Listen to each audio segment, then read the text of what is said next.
If you do manual therapy like I do, it can be very difficult to balance providing all the manual therapy that you want to one-on-one and all of the exercises that you know your clients need to be successful for the long term.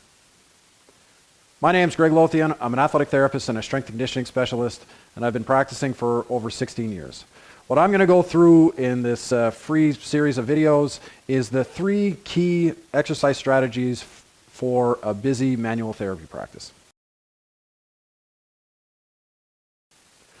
One of the harsh realities to running a manual therapy practice is 80% of the clients that walk into our clinics walk in with the fix me attitude or the I want to be better attitude. We want to move people from the fix me attitude to the me fix attitude, or from I want to feel better to I want to be better. And the more clients like that we can work with, the more satisfying our practice is, the faster their rehab is, the more they rave about us as therapists, and the more positive atmosphere we can provide with our business. I spent a number of years coaching and working with teams and working in an environment where I had to really learn how to motivate and engage and inspire. And really this isn't part of our traditional education as practitioners. I'm going to go through in this video, I'm going to go through the 3 elements that I use to get my clients engaged and keep them there. Now first we have to understand why our clients aren't engaged before we can get them engaged. Now years ago clients would ask me, do you know any good online sources for information that I can refer to when I'm not here?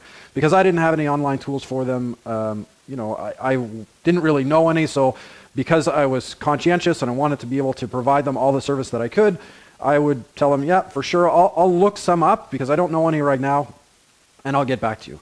And one of the frustrations for me was, even though I knew what I was talking about, I knew what I was looking for, the amount of garbage to filter through online was overwhelming for me. So this is definitely overwhelming for our clients.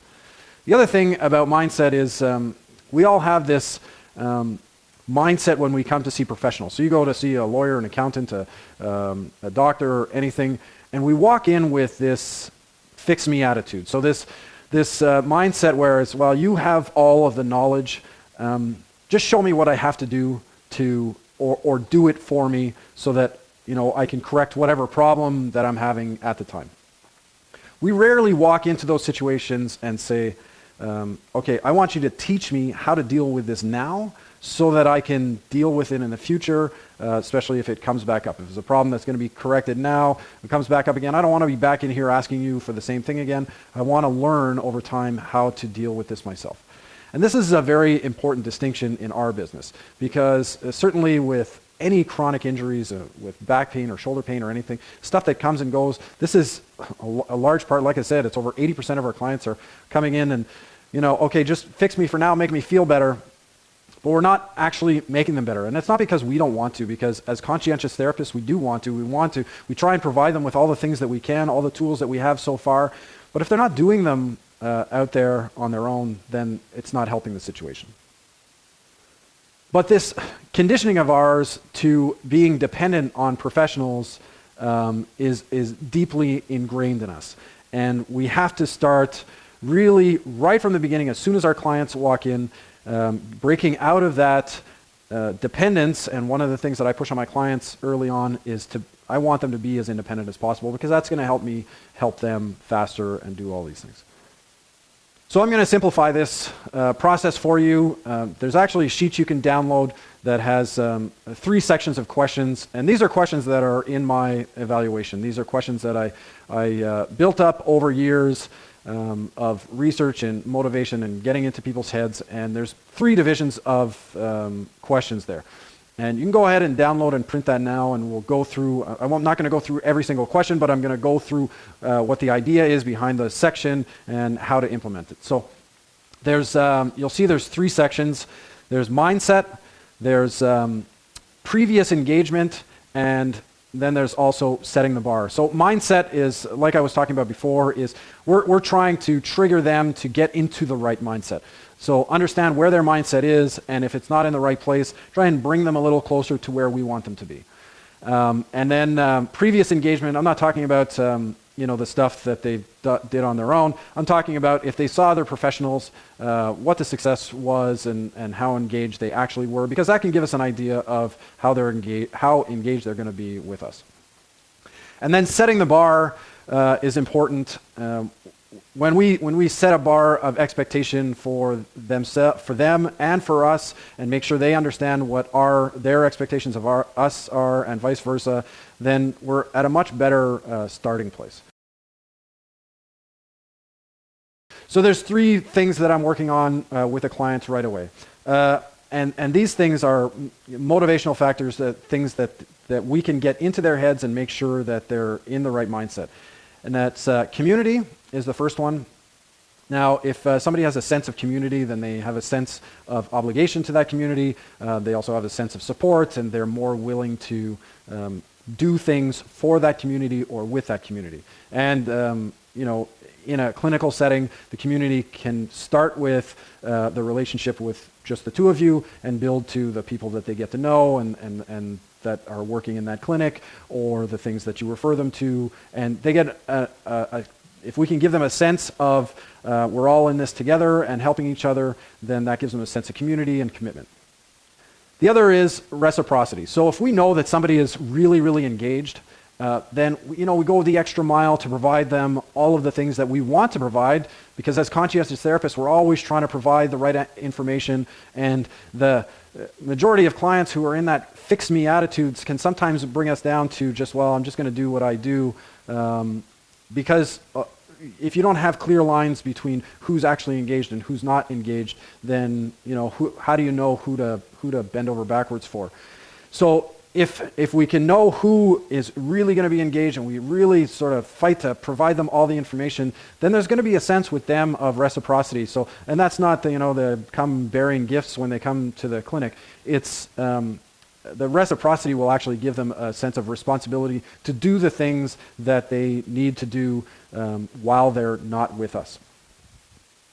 And the third thing, and this is a real driving factor, this is something that a man named Dan Pink had talked about. He's a writer that talks about internal motivators, is purpose. So the yearning to do what we do in the service of something larger than ourselves. That's what he defines as purpose. If we can give them a sense of purpose and make sure that it's not just to getting better, yeah, that's a purpose, but it's not in the service of something greater than yourself. If we make them feel like they're part of a community, and that community is really helping to drive their lifestyle and affect everything that's happening with their lifestyle, then they're going to have a greater sense of purpose of doing the things that they need to do, because it's not just about themselves, it's about something a little bit greater than themselves. And in a rehab setting, a therapeutic setting, you might think that this is a little over the top. It actually isn't, because if we can trigger into them, let's say when it comes to just doing exercises on a regular basis. If I said to you, and we all know this, that exercise is healthy for you, it's going to make you healthier. On an everyday basis, when we fight with motivation, it's not a great motivator. But if I told you that every time you exercise, you set an example for your kids, and every time that you do something healthy or you eat healthy, that you're setting examples for all of the people that are around you, then that's definitely going to motivate you better, and that gives you a better sense of purpose. So this is the sheet here, and it just says engagement at the top. And again, it's divided into 3 sections: mindset, previous engagement, and setting the bar. And like I said, I'm not going to go through all the questions. I'm going to go through some of my favorite questions, and we're going to talk very quickly about the motivation behind these questions. And if there's something that I don't cover on here, then feel free to write a comment or send me a question, and I can help you understand it. Now, right at the top, of course, there has to be some sort of distinguishment between a traumatic injury that happened yesterday or last week and chronic injury. There's definitely going to be different motivational factors to those 2 people that walk in, somebody with a traumatic injury and a chronic injury. I had somebody yesterday that came in and said they were struggling with back pain for 20 years. Certainly, I can see that, you know, in the 20-year process that this problem hasn't been corrected. There's definitely a different motivation behind what's going on in their minds versus, you know, somebody that sprained their ankle because they were playing soccer and they want to get back onto the field as quickly as possible. But certainly for chronic injuries, if you look at the second question here, and a lot of people, you know, you might have this in your evaluation. A few people that I've talked to have it, but they have it, you know, maybe farther down, or maybe it's an optional question. But I want people to understand why they have their injuries. I think we all want people to understand that. So when you ask this initially, it gets them into the right frame of mind. So when I'm doing my evaluation, when I start with this question, it's setting them up into a frame of mind to start thinking about not just why they're here today, but linking it to the stuff they've done in the past and what's going to help them the most. So asking somebody if they understand why the issue or the injury exists. For chronic, especially, you know, somebody that's had it for 20 years, I understand if, you know, they were 15 years old when they first had back pain, that, you know, at 15 years old, you're sort of in the help me attitude, and age where, you know, you're reliant on, you know, maybe parents or guardians to bring you the things that you need. But even in that situation, 20 years later, I want them to start thinking about, well, what was the onset of this problem? Because you need to understand, the reason you need to understand, though, how this problem started and why it's actually there is because you may be doing things every day in your life that are fighting against you getting better. And if you don't understand what the problems is, you might know what some of the triggers are, but if you don't understand the actual cause, then you may be doing things that are setting you back. One of my favorite questions to ask that really gets into somebody's mindset is, what have you done in the past to prevent these types of issues or injuries? And initially, it's one of the questions that I get probably the longest pause in replying, because, you know, they haven't linked what they're doing, and the reality is there's a very big disconnect between fitness and therapy and lifestyle right now. Whereas fitness, what people understand is if they do, you know, any type of fitness, that it's going to make their life better. But the thing is, if you're into cross-country skiing or you're into sailing, those are two very different activities. And my belief, my very strong belief, and the thing that I drive to my clients is, if you're going to be training, doing exercise, and on some sort of program, then that program should directly affect the things that you love to do, and, you know, keeping you more balanced and all of these things. That's fine. Keep your posture, definitely work on that sort of stuff, but also allow you to do the activities that you absolutely love to do. So if there's a disconnect there, when I ask them this question, well, you know, if they're there for back pain, and they tell me, well, you know, like I run every day to keep healthy, then there's an obvious disconnect between the healthy activities they're doing and the problem that they have. So I'm going to try and express that to them and say, well, we're going to need to do some more concrete things that are directly related to what you're doing, and not just, you know, like a little stretch here and a little stretch there, but let's integrate it into your training program. If your goal really is to, you know, be more healthy, which includes your back, to be able to, you know, be more active and all of these things, then everything you are doing should be related to exactly that. So that covers, you know, mindset. There are other questions there that you can read. And like I said, if you have questions about them, then feel free to email me or write a comment below. But now we'll go to previous engagement. Like I said, this is not previous engagement on their own. This is, you know, with another professional. I want to know what they actually did, if they've done something in the past, how successful it was. And my favorite question in this line of questioning here is, after I ask them if they've seen other professionals for the problem, and one of the things with my practice, probably you find with your practice as well, is people come in and, you know, who have you seen in the past for this? And because the people that come and see me, they've typically had it for a long time. I see complex problems, and they've seen a lot of people and tried a lot of things. I usually get a pretty good response to this. Yeah, I've tried everything. So my next set of questions is, well, to what degree of success? And the reason I ask what degree of success is because I want to know what success means to them. So if they say to me as well, I saw this one therapist and it was amazing, but you know, I don't live there anymore, and I live here, and you know, every time this problem would come up, I'd feel amazing. I'd go and see them, and I'd feel amazing for a couple of months, and then all I have to do is go back, and you know, and that was the maintenance program, was to just deal with the problem when it came up. And my first response to that would be, well, this is what you define as success. That's not, there's no right or wrong there. That's just an understanding for me. My definition of success, I had a major herniation in my own disc many years ago that was so bad that it was actually pushing the spinal cord out the other side.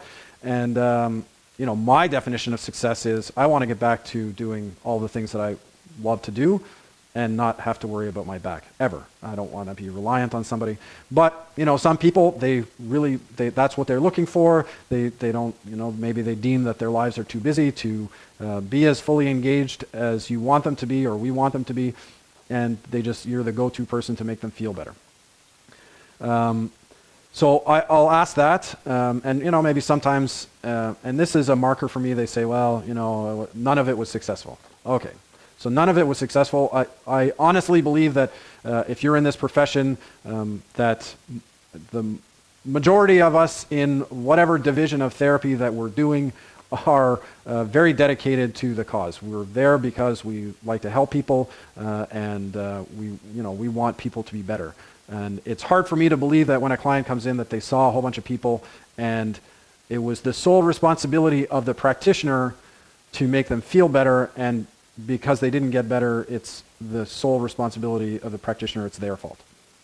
So, and we can get into this trap, and it's easy to sort of, oh wow, none of those people made you feel better. Okay, I'm going to make you feel better. The reality is, if you don't change their mindset for these people, they're going to walk out of your clinic one day, and they're going to go to another clinic, and they're just going to say exactly the same thing.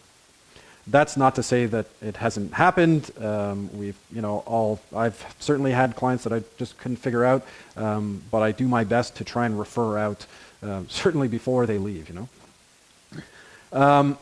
So my next question, when they say that, whatever degree of success they had, and this is my favorite question, is, what of all the professional advice that you did get, how much of it did you follow completely?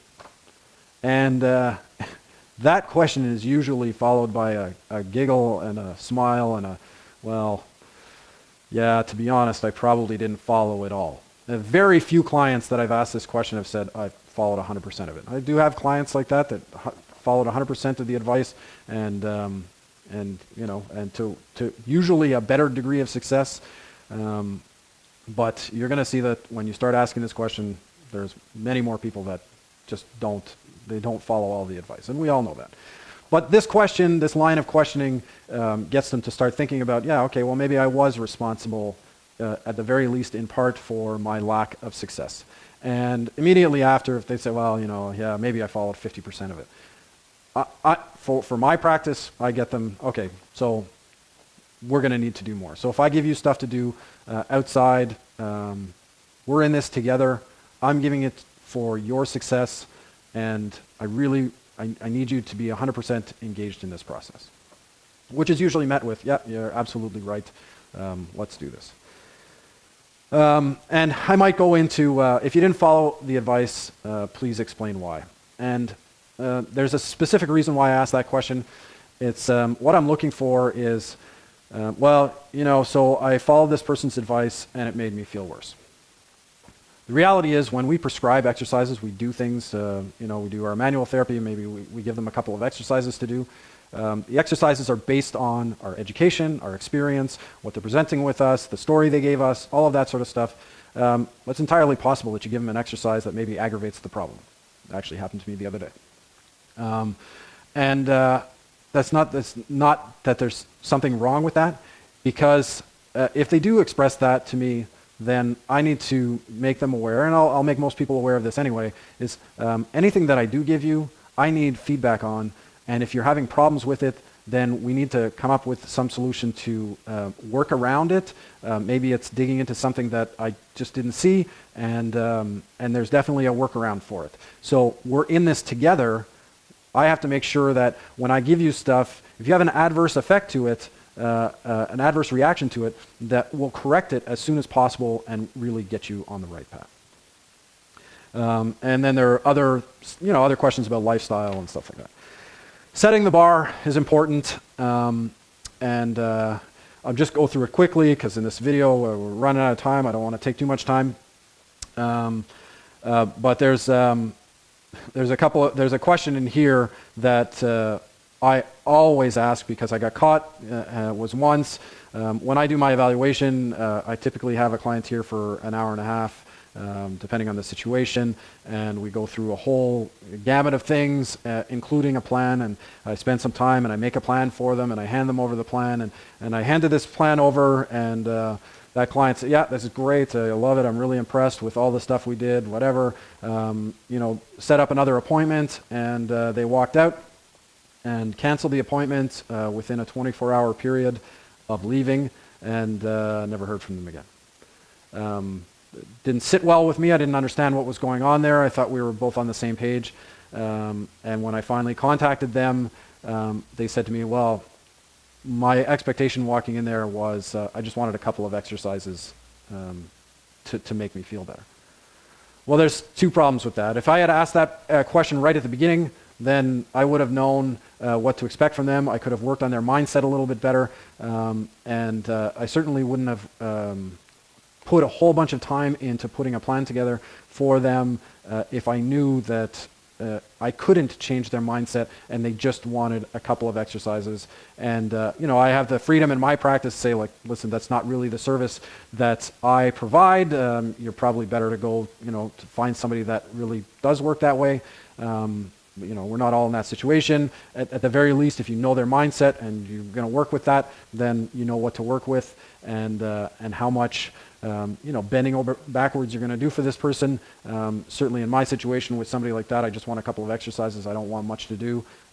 If that's the level of engagement, then that's certainly the level of bending over backwards that I'm going to do as well. And then the other questions here and setting the bar are, like what their lifestyle is like and what their daily activities to give us an idea of what's going on with their lives. But at the bottom, you'll see a commitment statement. So the commitment statement is really actually putting the bar up.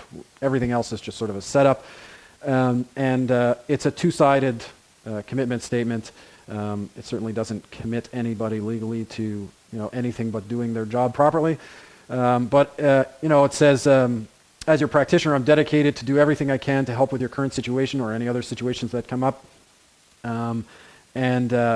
This may include exercises. So if I give you exercises, you got to do them. But I'm going to provide you with exercises as best I can, if it's appropriate, and or referrals to other practitioners or services. So if something is outside of my field of practice, then I'm going to get help. And then on the client side, and there's definitely some psychology behind this as well. I understand that this is a team effort, and the team starts with the practitioner and the client, and I'm the star player. So we give them a sense that that as even though it's a two-man team right now or a two-person team, as they get to know the other people in the clinic, maybe the other people that work at your clinic, that there is a sense of community there, and we talked about community being something that's extremely important there. And it goes on to say that I'm dedicated to this team and I'll strive to do everything that I can do to ensure our success. Where that's important is, and why I put our success is because, as practitioners, we want them to succeed. We want them to get better. That's what they're there for. That's what our jobs are. But their success is also our success. So I'm going to do everything I can, but I need you to do everything you can to, make yourself succeed, because if we can work together to make you succeed, then we're also working together to make me succeed. And success is learning and making sure we're doing all the right things and getting you to the place that you want to be. So just to recap, we're going to go through 3 things to get them be engaged, get them into the right mindset, talk about their previous engagement and help bring them forward into a better mindset by linking the things they did in the past, and then also setting the bar, so giving them a sense, again, that gives them a better sense of purpose, something greater than themselves. So I'm going to walk you through now the 4-step process to get this integrated into your practice right away. Now, we've all done conferences and videos and learned tons of great information, walked away and thought, wow, that was great. I hope you thought the content here was good and useful. Only to walk away from those things and go back to our everyday lives and not integrate them, and maybe we run across them later on and say, oh, how come I never started that?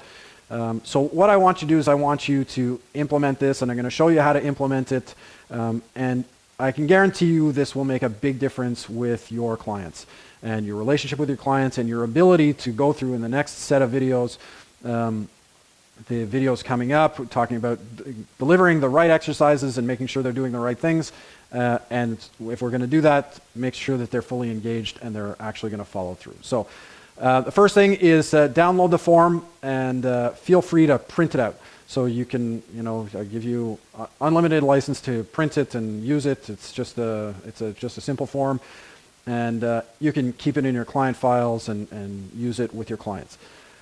The first set of clients that I want you to use it with is your current clients. This is going to give you an opportunity to, start asking a few of the questions, see what the responses are, figure out, where your clientele sits. And because we work as manual therapists, we get that little extra one-on-one time. Oftentimes we talk about, just things that are happening in life. You can just pick a few questions from that form itself, and it's a great source of conversation, and it's a useful source of conversation for you. So try out a few of the different questions with your clients as you're working with them, and see the responses you get, and you write them down after and slip them in their file. The next thing I want you to do is, if you've made copies of these, is put them with your evaluation forms and start using this with your new clients now. The first couple of times you do it, it's just like the first couple of times I did it with me. Mind you, I had a lot of different questions in there. I was testing out this process. So there were questions that aren't on there anymore that just sort of proved to be fruitless, I guess. But to start the process with new clients, to sit them down and run them through all of the relevant things. Try not to skip steps. Try and make sure that some of the answers might be fast, but try and see in those answers and write in your notes, okay, what is the mindset of this person, and how can we bring them to the next level? How can we make sure that they're more engaged? If they're a real fix me, or I just want to be better, or I just want to feel better person, how do we bring them to I want to be better person? The last thing I want you to do is to watch this video again. Now it's important to watch the video again because, certainly there's going to be some stuff in there that maybe you already forgot, or, you're running through all this new information for you, so you can pick up some more of the details, but it's going to help you implement it. It's going to help you to make sure that you're doing the right things at the right time, and it'll also prompt you, if you've tested it out a little bit, you watch the video again, it doesn't answer the question I have, then you can write comments, and any comments that anybody writes, I'll definitely, I read them all, and I'll do my best to answer and reply to any queries that people have. And on that note, I love feedback. So if you can let me know what you thought of this content, write a comment, post a question, anything like that. Like I said, I promise to read them all. I definitely read all of the comments and get back in the best way that I can. So if I see really common comments or questions, then maybe I'll make another video to answer some of the queries, and otherwise I'll reply to you directly, or I'll link another post to it, something like that. So if you like the content and you want to share it, then by all means, we all like that. You can share it on any one of your favorite social media sites, and I'll see you in the next video.